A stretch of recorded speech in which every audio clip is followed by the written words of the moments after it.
Hello, you beautiful people. Today we are back with a video on some sell high players for end of week 9 going into week 10. Before we begin, feel free to drop a like on the video and subscribe if you're new. We've been getting a ton of support on the channel lately, and we're doing a new challenge where I'm going to try to post a video every single day from now until the new year. So if that's something you're interested in, then definitely consider hitting the subscribe button. Also, don't forget to join the Discord through the link in the description. It's a really great community in there. If you have any fantasy questions, you want to talk about trades, waiver wire pickups or drops, anything fantasy related, NBA related, great place to do that. But yeah, without further ado, let's just go ahead and get right into it. I'm just going to preface by saying I got a few comments asking me to talk about who are some must-roster players now that there's all these updates with new players entering the health and safety protocols. So if that's a video you're interested in seeing, then definitely drop a comment and let me know. I'll just sort of try to get that one out tomorrow. But we're going to get started with the first sell high player, and for me it's going to be Gordon Hayward. And the only reason I'm considering him a crazy sell high is because he had a really good game. Last game he had dropped 41. He had a 31-point game against Philadelphia, and I think his numbers are overall just a bit increased with all the players that the Hornets had in the protocols, so I'm not expecting this sort of production to continue, and the main reason that I had to put him in this video and as the thumbnail is just because of some of the recent trades that have gone down involving him. So if you go on Yahoo Trade Market, it's a really great place to see recent trades that have gone down around people's fantasy leagues, and it's just a really good way to sort of gauge where a player's value is at right now, because you can see the trades that other people have made involving them. And I got some feedback on the last video, and you guys liked this segment, so I'm going to go ahead and get into some of the trades involving Gordon Hayward that have happened that I think are definitely like really good like examples of a sell high player. So first off, he was traded for Zach LaVine just straight up. I think that's an absolute steal if you can get Zach LaVine. He was also traded for Cade Cunningham, Pascal Siakam, him and JV for Jason Tatum. That one's a bit more even, but I still would prefer the Tatum side. And then we got some other trades with him. He was traded straight up for Zach LaVine again, so I think that's a great trade if you can pull that off. If you have Gordon Hayward, ask the Zach LaVine owner in your league. He knows that Zach LaVine's dealing with the protocols. Maybe you can't afford him to miss that many games. Just a good opportunity to sell high, grab a player that's value is going to increase as soon as he's back. And then some other trades involving him if you want to go for like a 2v2 route. It seems that a common trade in here is Gordon Hayward plus someone for Jason Tatum. Examples of that have been Jonas Valanciunas and Jaren Jackson Jr. I really like the Jaren Jackson Jr. one. If you can pull that off for Tatum, I think that's a steal. The Jonas one's a bit more even, but I still would attempt to pull it off if I could, if I had like some decent depth in the rest of my team. But yeah, that's going to go ahead and do it for Gordon Hayward. I think it's a great opportunity to sell high. I do think his numbers will start to plateau once everyone in the Hornets gets back healthy. I would imagine he's probably going to be around his average, which is around 33 fantasy points per game. I would expect that to continue for the season, but the last 7 days he's been averaging like 26 points per game, 5 assists, and that sort of production I just view as really unsustainable. So if you can make the trade, any of the trades that I mentioned, I think that's a great deal for you, and I'd highly recommend trying to do that in your leagues. Alright, so next up on my list, gotta show my Raps fans some love, is going to be Scotty Barnes, and I do consider him a bit of a sell-high player, just overall on like the entirety of the season. I think his numbers are a little bit misrepresentative of his fantasy production, and the only reason I say this is because the Raptors haven't really been fully healthy in the front court for the entirety of the season. Like, in the beginning, Siakam was out with an injury, so I feel like Scotty Barnes' numbers were a bit inflated at that point, just because he was getting a lot more opportunity, his usage rate was a lot higher, and then just as Siakam was sort of getting integrated in the lineup, OG Anunoby went down with an injury, so that definitely inflated Barnes' value because he sort of got to like maintain the production of being like a starting small forward or power forward in their lineup. And I feel like once OG gets back into the lineup, as he is questionable for Saturday's matchup, I think that's when we're going to start to see a true reflection of Scotty Barnes' fantasy numbers.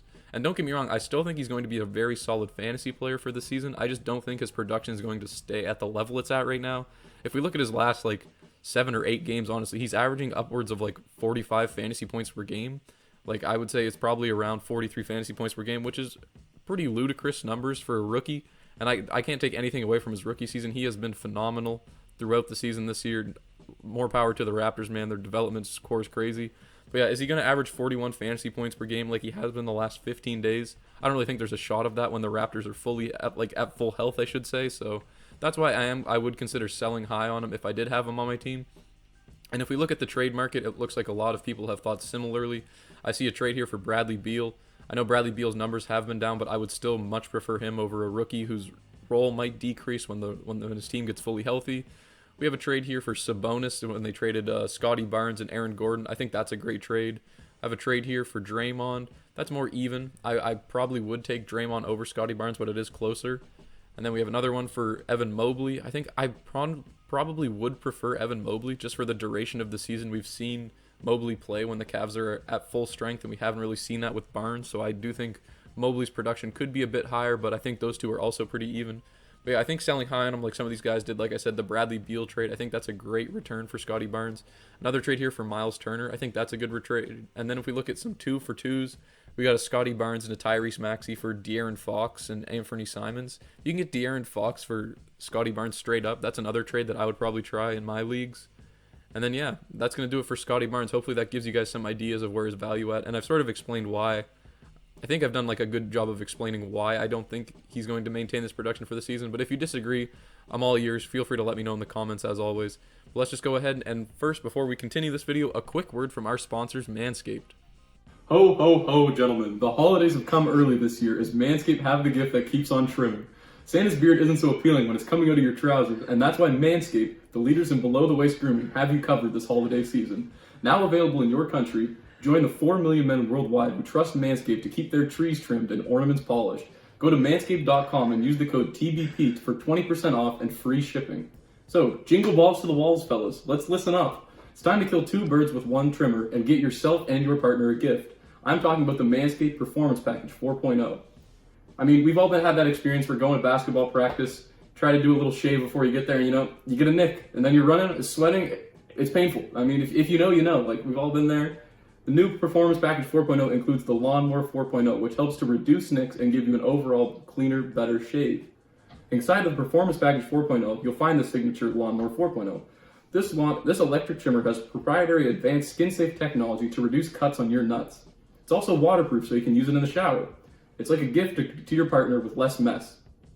The Manscaped Performance Package 4.0 also includes the Crop Preserver and Crop Reviver, an anti-chafing ball deodorant, moisturizer, and toner.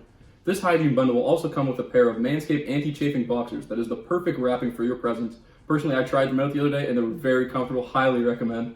The Manscaped Performance Package comes with all the tools to clean up its delicate places. Included in this new package is the Weed Whacker Ear and Nose Trimmer, which is waterproof and uses a 9,000 RPM, motor-powered 360-degree rotary dual blade system. Nobody, not even Santa, wants hairs under their chimney.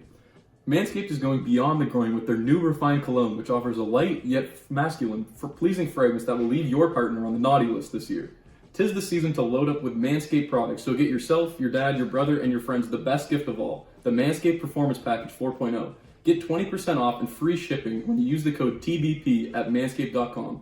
So that's getting 20% off free shipping worldwide if you use the code TBP at manscaped.com.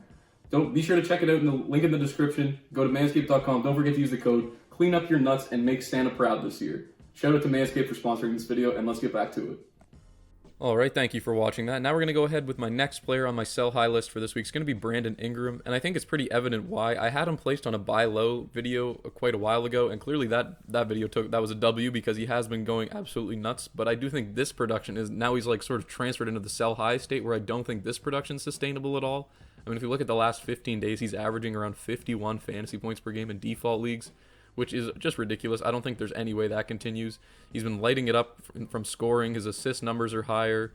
And mainly it's the scoring. Like, he's averaging around 30 points per game, and there's no shot that that continues for the duration of the season. So that's why I would go ahead and try to sell high on him. I know people are worried that the Pelicans are going to tank or whatever already, and I never want to jump to conclusions or hastily make a trade just like in fear of that, unless it's like the OKC Thunder or something. Because I don't know how it's going to pan out. Like, I don't know how the whole season's going to look. I don't know. Zion still has 4 to 6 weeks, and then he's going to be reevaluated. We don't know when he's coming back. There's just a lot of mystery surrounding the Pelicans. And if I can trade Ingram for, like, when he's at a sell high value for a more consistent, a more, like, foundationally solid player where their team's not in, like, a state of flux, I'd probably take that deal. So if we go ahead and look at the trade market, one that's very popular right now is trading Brandon Ingram for Zach LaVine.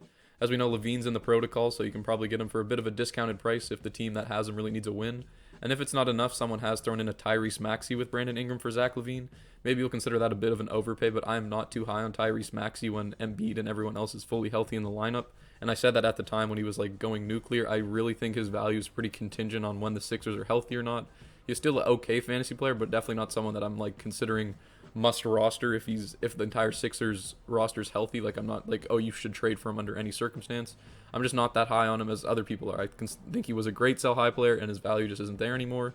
But anyway, that's sort of off topic. That's just one trade. Another trade for Jaylen Brown. I know there's the hamstring concerns, but I would make that trade if I had Brandon Ingram.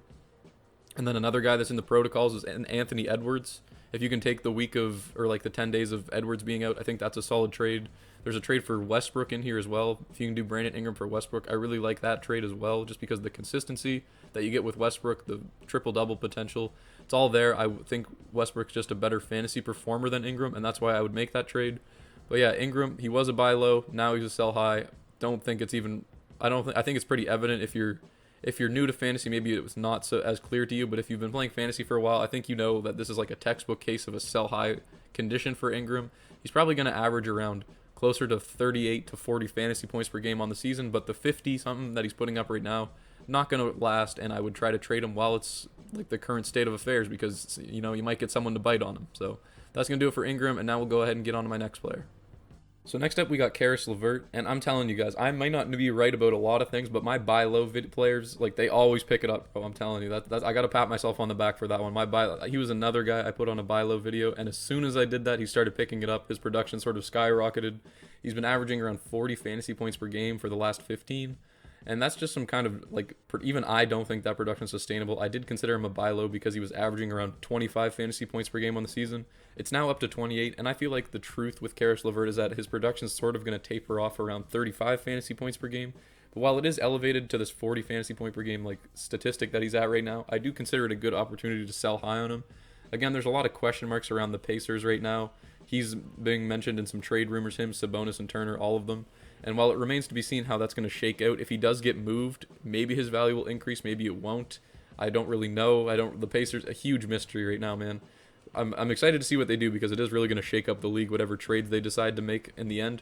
But from a fantasy perspective, if I'm looking at LeVert right now, there hasn't been a lot of trades involving him, so I can't really give you a great idea of his market value, but I would definitely sort of ask around your league if you have him on your team, sort of offer him up in some trades, see who's interested, because his numbers are elevated right now. I think it is worth the opportunity. He is sort of an injury risk as well, which if a high injury risk player ever like sorts to go on a hot streak, if you're new to my channel, I always sort of advise trying to sell them high while you can, because he has been pretty consistent in like playing in games this year, but there is always the risk.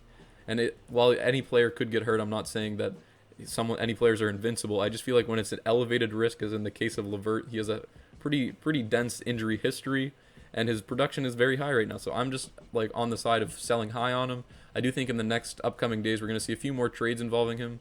The only trade I see here is someone traded him for RJ Barrett, and I just think that's a terrible trade. I would rather have Caris LeVert. So yeah, Caris LeVert, I am considering him sell high. Might be a bit controversial. You probably won't be able to move him in a lot of leagues. Just if it's a more competitive league, I don't think anyone's buying the Caris LeVert hype, but I know I do have some viewers that are a bit newer to fantasy, so this one's more for you guys. People in your league could get a little like caught up in the recent production and not really know the whole backstory of Caris LeVert, or maybe they do and they think that he's sort of made the leap and he's going to keep this production. And who knows? Maybe like if you can't move him, this is like, who knows? This is a very slim possibility because we have no idea what the Pacers are going to turn out. But let's say there's some situation where Sabonis and Turner get moved and they bring in some young guys. Caris LeVert, his production goes up. He gets a few more shots. If he's still on your team in that case, then who knows? Maybe not trading him will work out for you. Personally, I don't see how you could predict that. I don't know what's going on with the Pacers, like I've already mentioned. So I'm on the side of selling high on them. Don't have too many trade offers, like I already said, but I'm sure you could ask around your league, sort of get an idea of where his value may lie. All right, and the last player I want to talk about today is going to be Jrue Holiday. So Holiday's numbers are inflated for an evident reason, as Giannis Antetokounmpo is out, but over the last 15 days, he is putting up top 15 value in points leagues. He's averaging around 44 fantasy points per game. Obviously, I think Jrue Holiday is a great player. I had him ranked inside my top 40 at the start of the season, and while I do stand by that, I don't think top 15 is realistic at all. Not going to hold up. I'm very confident that that's not going to last for the duration of the season. And I just want to quickly say I was going to put Kelly Oubre on the list, but I feel like that one's just so obvious that it's not even worth talking about. Kelly Oubre is a huge sell-high player. I don't think there's any debate about that. And I think most people are probably aware of that fact, so you'll probably have a bit of a harder time moving him. But we'll just stick to Jrue Holiday. In terms of players I would target with Jrue, I mean, it depends. There haven't been a lot of trades involving him on the Yahoo trade market, so I can't really compare. But if I could move him for a Jaylen Brown, I would like that trade. Other guys that I would potentially be targeting, maybe a Rudy Gobert. Don't know if anyone would budge on that, but it's always worth a shot. Fred VanVleet, maybe. That could be a good trade option. A Julius Randle. I think Julius Randle's value is pretty low right now. If you could get him for a Jrue Holiday, I do like that trade for you in points leagues. And then similarly, I think another guy that I've already mentioned for Ingram, but same thing sort of follows. If I could get Anthony Edwards, if you can take the hit of him being out for these 10 days, I think I probably would rather have Anthony Edwards than Jrue Holiday, although that one is definitely a bit closer in terms of trade value. So remains to be seen. But yeah, I think hopefully that gives you guys some idea of who I would try to sort of trade Drew Holiday for.